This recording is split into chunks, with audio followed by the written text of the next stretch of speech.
What is the story I want to tell?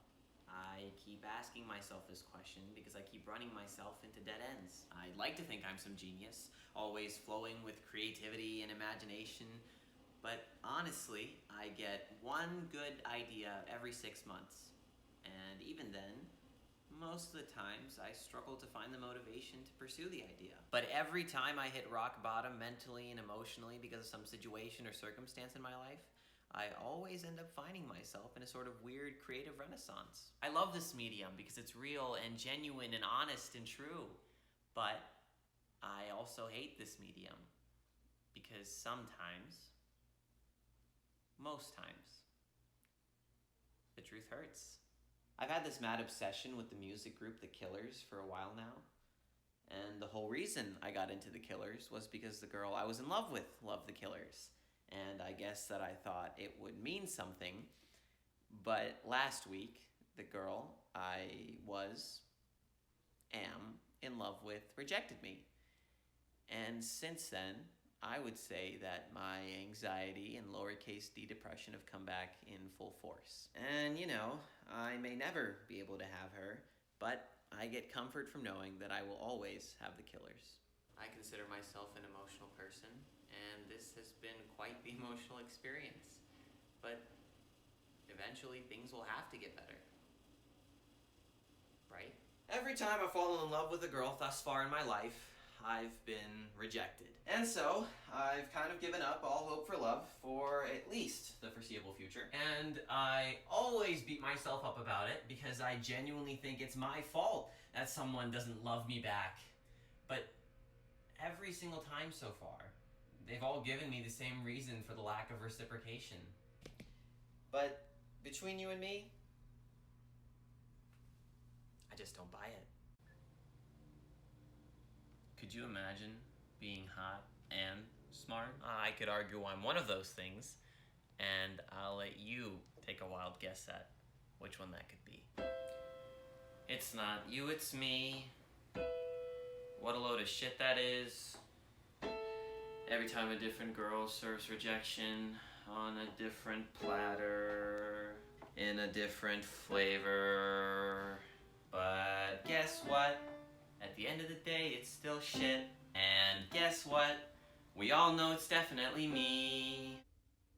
I'm terrified of the future. I'm afraid of failure. I don't want to let my parents down.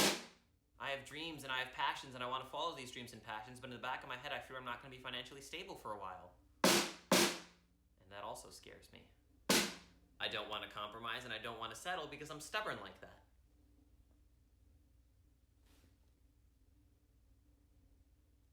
I want to prove myself, and I will prove myself, but I need time. And life just moves so quickly. I don't want to look back 10, 20 years from now and say, I wish I tried. So I need to try. And I will.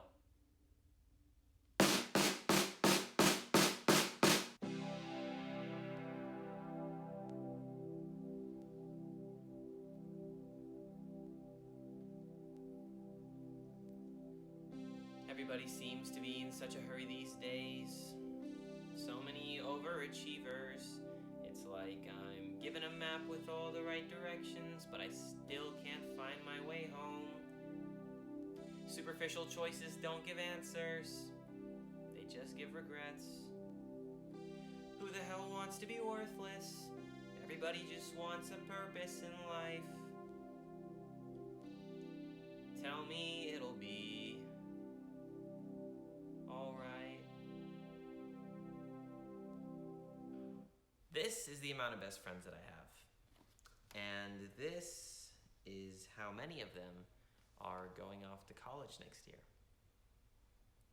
And I still have a year left. So yeah, I do feel a bit weird. Now, don't get the wrong impression. I'm excited and ready for this final year. But I just can't help but fear that I'm going to be lonely. And I know that's such a dumb thing to say, because all I need to do to combat that is to put myself out there more. But why does that always seem to be such a hard thing to do? I mean, it's my fault that I always end up being closer with people older than me. But I need to be confident and open to new things and new relationships. Because if not now, then when? I've been struggling to sleep well lately. And this has happened in the past, but it's just never been this bad. And so I just sit here most nights until 3 a.m. and I think and I fantasize and I worry, but sometimes I put my thoughts and my worries into pages. And other times they just sit there in my head. But it's so funny and so weird when I look back on the random things I've scribbled in the middle of the night, because they're angsty as hell. And contrary to what this film may make me seem like, I am in fact not a naturally angsty teen. You say you want us to learn, but you're not willing to teach us. February 1st, 2021. I don't know where to go, and I don't know how to get there. The magic of uncertainty is the benefit of doubt. Hashtag feeling pretty shitty. Hashtag don't want any pity. I rhyme shitty with pity. I'm not a big, macho, tough guy, and I know that. And in the current moment, that means that I'm not conventionally hot or attractive or sought after. But in the grand scheme of things, I'm not worried. I understand that it will take time for people my age to see that there's more than one right answer to the idea of masculinity. And I am comfortable with my masculinity. I openly cry in front of my family a lot. I'm a healthy amount of emotional and sensitive. I'm a hopeless romantic. I love the 2005 Pride and Prejudice. I love musicals. I care about a lot of things a little too much, and I'm not afraid to show that I care. I mainly listen to rock music, but I unabashedly love One Direction. I also love Taylor Swift and Dua Lipa, and I am an Olivia Rodrigo stan. I don't use being a dude as an excuse for being a douche. Now, I'm not trying to say I'm better than other guys because of these things, and I'm not searching for validation or pity or love. I'm simply saying that you can still be masculine, even if you are just like me.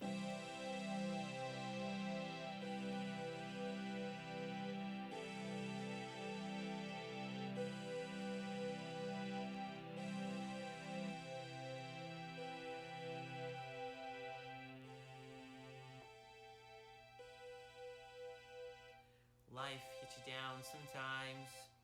Girls get you down sometimes. Rejection gets you down sometimes. The future gets you down sometimes. Parents get you down sometimes. Expectations get you down sometimes.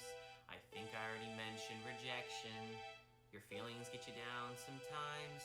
But I have one piece of advice. It's okay to just speak your mind. It's okay to be honest and true. It's okay to be yourself with you. It's alright to cry it out. It's alright to have fears and doubts. It's okay to ask for help. It's okay to not be okay. It's okay to not be okay. What is the story I want to tell? It's an assurance that this pain and turmoil will pass one day and be nothing more than an afterthought. And at this moment it may not feel like that, but eventually all things must pass. The story I want to tell is an assurance that no one's ever really alone in their problems. Everybody goes through the same shit. Everybody has good days and bad days and great days and sad days. The story I want to tell is a story of honesty and comfort. It's a story of speaking from your mind and speaking from the heart. It's a story of finding solace through art. The story I want to tell is the story of my life at this moment. And at this moment, it may or may not be the story of your life, but at some point it might. Feelings and emotions and thoughts are universal. The story I want to tell is everybody's story. So it really isn't the story that I want to tell. It's a story that we tell together. Me and you.